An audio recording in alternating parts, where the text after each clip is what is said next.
Dragon that we've built here at E3. It's awesome. We wanted to give all the fans and the audience at Game Trailers and Spike a sneak peek. All right, cool. Here we go. This is Skyrim. It looks beautiful. Here it is running on the 360. It is a huge, epic fantasy game where you can be who you want and do whatever you want. We're really, really pushing the hardware.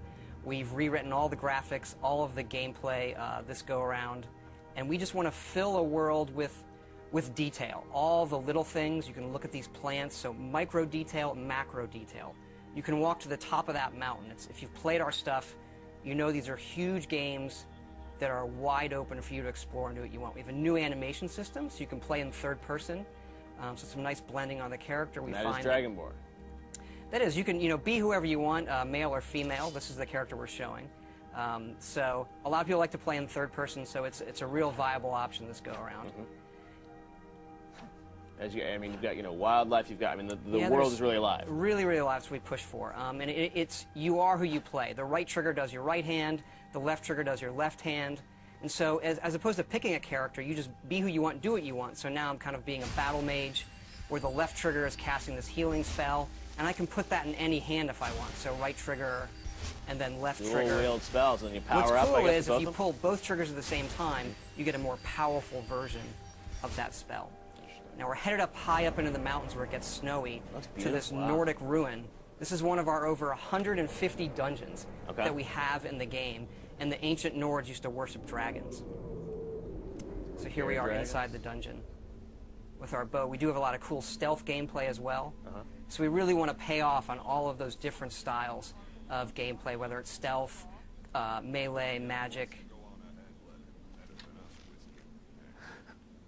As this person is switching between in this playthrough first and third, do you think a lot of people are going to play it that way, or? I prefer first person myself, but I notice a lot of people just like to run around in third person. You can also dual wield swords. Okay, wow. Actually, you can dual wield any one-handed weapon. And you'll see me use a shout here. It's one of our magic powers you can do. There are a lot of shouts throughout the game, right? These dragon shouts? Yep.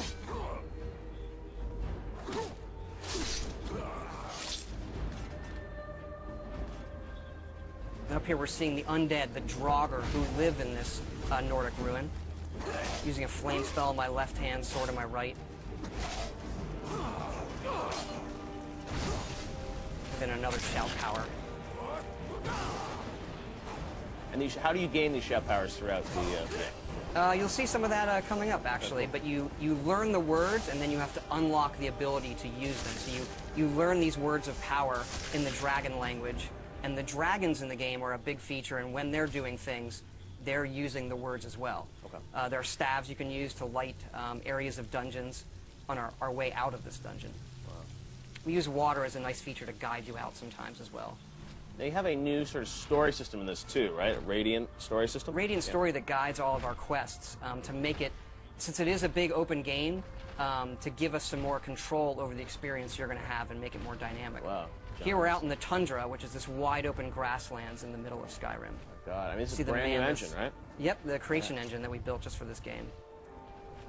So a lot of these creatures are peaceful unless you mess with them. Uh-oh, not a good idea.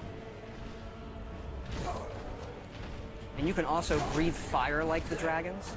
That's one of the shouts. Okay. I'm going to use coming up here. Dragon breath.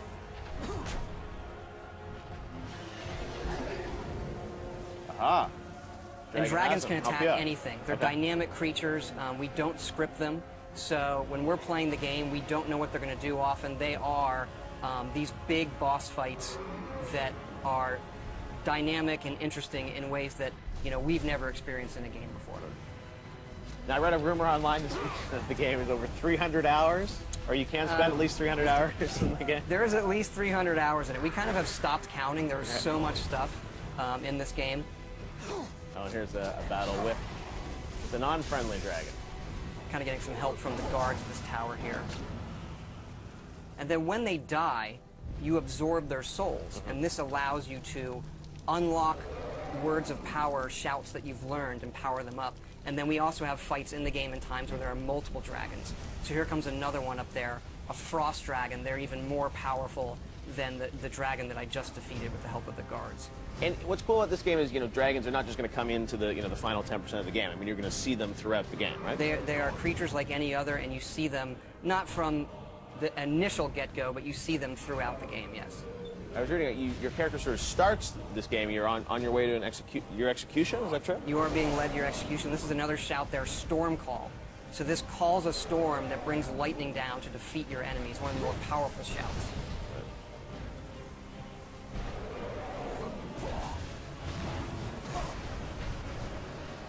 And then once the dragons get hurt enough, they can't fly, and they'll either land or they'll crash. And how will your relationship with these dragons change throughout the game? I mean, obviously, there's some that will be friendly to you. I don't want to quite spoil it yet, but they all aren't out to destroy the world, and why they're back and what they want is part of the mystery of the main quest in the game that you're going to uncover. Wow, very cool. Justine, are there any questions from fans for Todd? I have a question here from Jerry V on Facebook. Says, love the guilds in Oblivion. I wonder if the factions are going to return. Do you think it'll happen? We do have factions returning. Our three main factions are the College of Winterhold, which is like for the mages, the Companions, which is our warrior guild, and then the Thieves Guild, of course. Right. Very cool. And there's the beautiful Skyrim logo, and the date we know is going to be 11/11/11, which is coming out in November. Very cool. Justine, any more questions? Let's see, Player22 on Twitter says, loving the new engine. Can't wait to see more. Curious with how many environments they will have in Skyrim. There's a lot. It's another thing where we stopped counting. I mean, we have 7 major different regions in the game. You've seen some of that where we get into snowy mountains and pine forests and fall forests, that open tundra, lots of different dungeon types. I mean, we go at this each time trying to make the biggest, craziest role-playing game we possibly can and let people just do whatever they want. Awesome. Well, Todd, thank you so much for coming by. We cannot wait to see more of Skyrim.